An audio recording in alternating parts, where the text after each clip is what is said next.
At eto nga guys, no, dahil naka force leave tayo ngayon at wala tayong magagawa sa buhay, ano. Tara, mag-gym tayo guys at samahan niyo ako.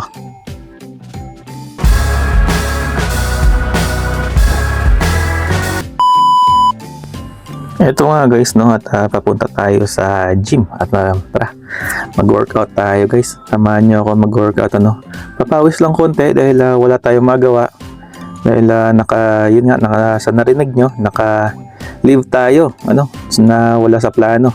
Actually, yung leave ko nito guys is sa December pa to, pero wala na kailangan ng company na ipamigay agad para in face of, alam nyo na, sa mangyayari, wala na silang mababayaran sa atin. Pero wag naman sana, no, dahil kailangan pa natin yung trabaho. So, wala. Ito ngayon nga guys, papunta tayo sa gym at maghanap tayo ng yung hindi man kakitaan, edi eto, paglibangan na lang, no. Siyempre, para maging healthy naman tayo sa pang-araw-araw natin at hindi buong araw ay nakahilata tayo. Naku po, sakit sa likod. At ito yung magandang sakit sa katawan yung hanapin natin, no. Buong katawan yung hanapin natin, yung papalaki tayo ng konting muscles. Ayan, ano. Yung gym na to guys, malapit lang to sa bahay, kaya walking distance lang to. Hindi nga walking distance mga 5 minutes o 3 minutes nandito na tayo. Dito lang sa taas ng Viva Supermarket. Ayan, pasok na tayo dito guys. So wala tayong ibang gawin wala tayong ibang alam na gagawin kundi ito muna, no. Actually matagal na rin tayong nagpaplanong mag-gym at mag-workout, pero dahil sa kabisihan araw-araw, siyempre ang schedule natin sa trabaho hindi naman na permanente at siyempre parang wala tayong oras, ano, lagi tayong pagod.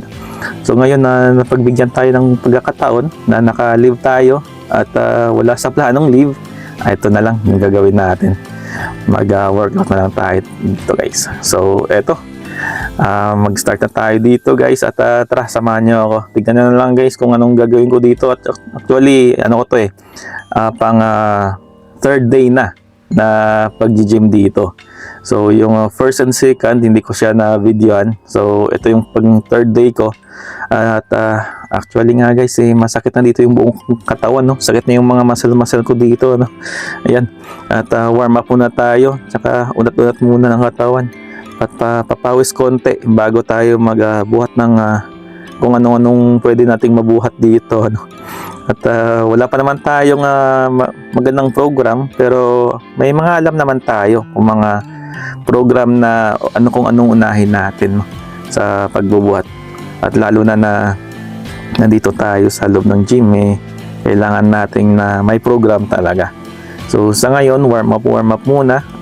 Try natin yung lahat ng mga equipments, mga machine, kung saan tayo komportable, ano, at hindi tayo mahihirapan. So tara, samahan nyo ako guys at let's start na.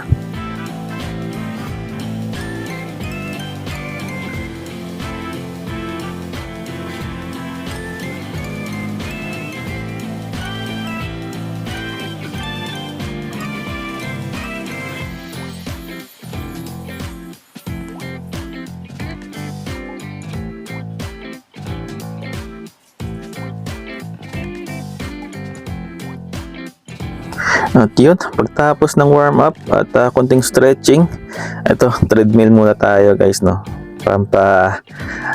Pampapawis konti sa treadmill. Ayan, wala naman tayong ibang alam dito muna tayo sa treadmill muna guys bago tayo mag-isip kung anong magandang gawin natin at anong unahin natin, no, sa ating pag-gym. So day 3 natin. So sa day 3 natin talagang medyo kapa at wala pa tayong program. So sa ngayon titignan natin kung anong magandang mga program na gagawin natin. So pagtapos ng treadmill natin guys, ito muna tayo, crunch muna. Ayan, crunch daw, crunch. Ayan, palaki ng abs, sana may abs, no.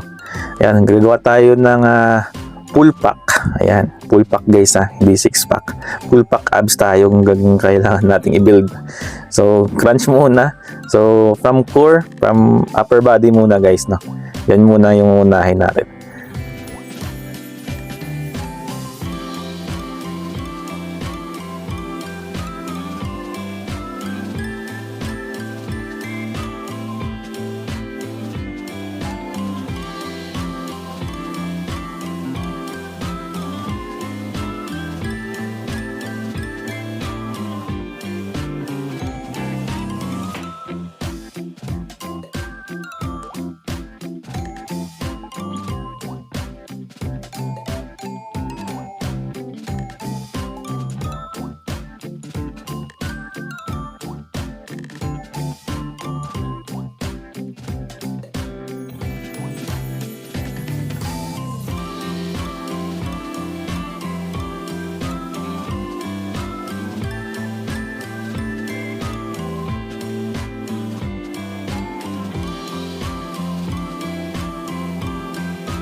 Yun, at machine crunch naman tayo guys. Ito na nga. So, mga ilang machine crunch na tayo dito. Pagtapos nun, eto, kunting sundot lang sa ating chest at triceps pagtapos, no. Kasi nakaraan na medyo napasubrahan tayo, no. Sa last 2 days natin na pag-workout, nasubrahan tayo ng konti. At masakit-sakit pa yung ating chest and triceps. So, kunting sundot lang natin dito guys. At pagtapos nun, wala na. Uwi na tayo guys, no. So, see you ulit at salamat sa iyong panonood. Chef's Venture TV. Peace out.